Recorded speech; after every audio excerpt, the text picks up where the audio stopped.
Soweto residents have blocked and barricaded roads as they protest over power outages in the area. 700 homes have not had power following disconnections by Eskom. Yesterday saw renewed protests following the failure of the utility to meet their 24-hour deadline. eNCA's Manqoba Mchunu is in Diepkloof, and he's following that story for us. Thank you so much for your time, Manqoba. Speak to us about what you are seeing. Yesterday we saw roads being blocked, main entrances into Soweto also being blocked. Is it a lot calmer today?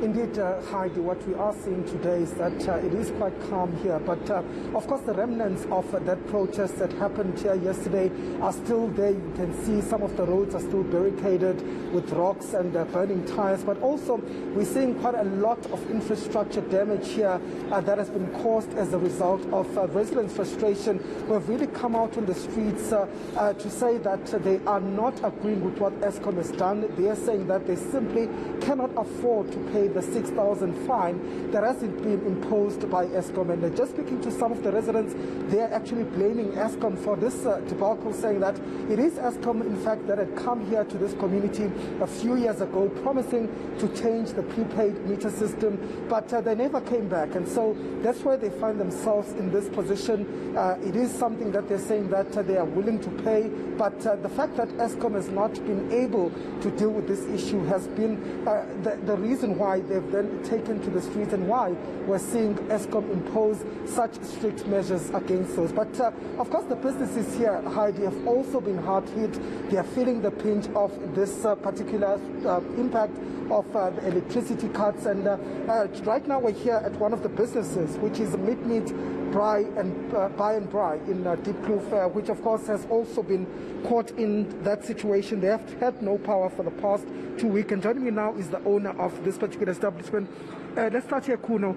How are you impacted as a business? It has been 2 weeks without power. How has it been for you? You know, every single day we have to spend 1,500 just to power up the diesel generator. And the one thing is that the bulk of the business owners here are paying for Eskom. You know, we wouldn't be operating if we're not paying for Eskom. So they've just used a blanket approach to just say everybody's switched off. And it really affects us. It really, really has been affecting. And I know that you're running a butchery here. So in terms of your stock that you have here, you're saying that at this particular moment, you've been using this generator to try and just keep the meat here, not to get spoiled. So, I mean, you've just mentioned now that it's 1,500, and are you fearing that perhaps you could be paying a bit more if this situation doesn't get resolved? Well, look, if I calculate it, it's 10,000 Rand a week. You know, this is money that could be going elsewhere. The meat that we're ordering is less now. We cannot keep on buying meat if we don't have storage. You know, we have lost out on meat that we initially had from the beginning, which had to be thrown away. You know, our guys are still here, they're working, we have to pay them. But we are really, really impacted, you know. With the blocking of the streets, we've got people not being able to come to our premises. It is very difficult for us. We don't know what to do anymore. It's very difficult. What do you make, Kuno, of Eskom's letters that they send to people demanding them to pay that 6,000 fine? Are you going to pay that fine? Do you think that you should be paying this fine? I will not pay for that fine. Because essentially, what should have happened is that Eskom was meant to come with their new elected mayor and speak to us and say, this is the situation. And hear what the community has to say. Eskom has not done their job on the ground, which is evident. They have not checked who pays, who doesn't pay. So for us to pay money on top of our expenses right now, we cannot be doing that. Who's going to reimburse us for the fuel that we've been buying here? You know, the community is furiating. And we are in support of that because it is what Eskom should be doing. They should be coming to us, speaking to us and saying, this is the issue, how do we solve it? Then we can say to them, guys, fix your issue, which is 1, 2, and 3. But they're not doing that. They're not speaking to us. They're having their meetings out there saying we must pay 6,000 Rand. How does a granny in a household pay 6,000 Rand when they get a grant of less than 1,000 Rand? It is difficult. You know, how do I pay that 6,000 Rand when I'm paying 10,000 Rand a week for fuel? You know, where does it come from? But I'm also yet paying. So they cannot use a blanket approach to everything. They need to sort themselves out first before they can then start switching off electricity for people.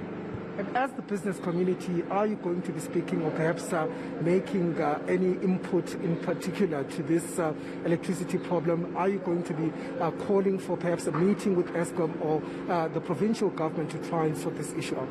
Yes, we have had the community involved.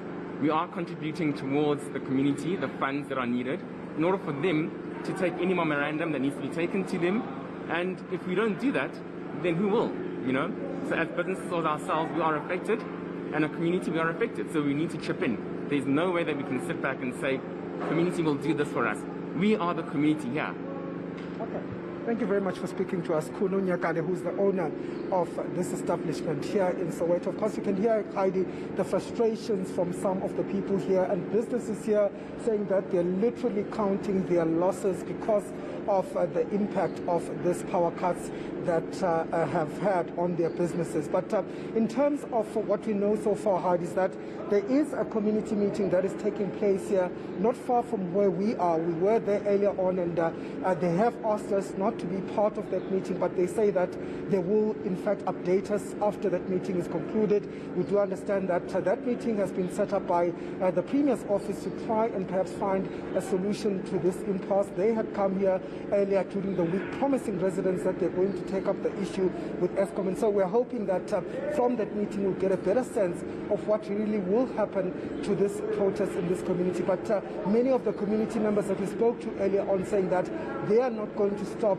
blocking the roads, they're not going to stop protesting until this issue has been resolved. And they're saying that they're not willing to negotiate with Eskom at this particular point if those lights are not restored. Great. Thank you so much for that update. That's Manqoba Mchunu out in Soweto. And at 1 o'clock, we will also be focusing on the electricity crisis. We do know that the University of Johannesburg has released a draft report regarding the electricity crisis in Soweto. So do stay tuned for that.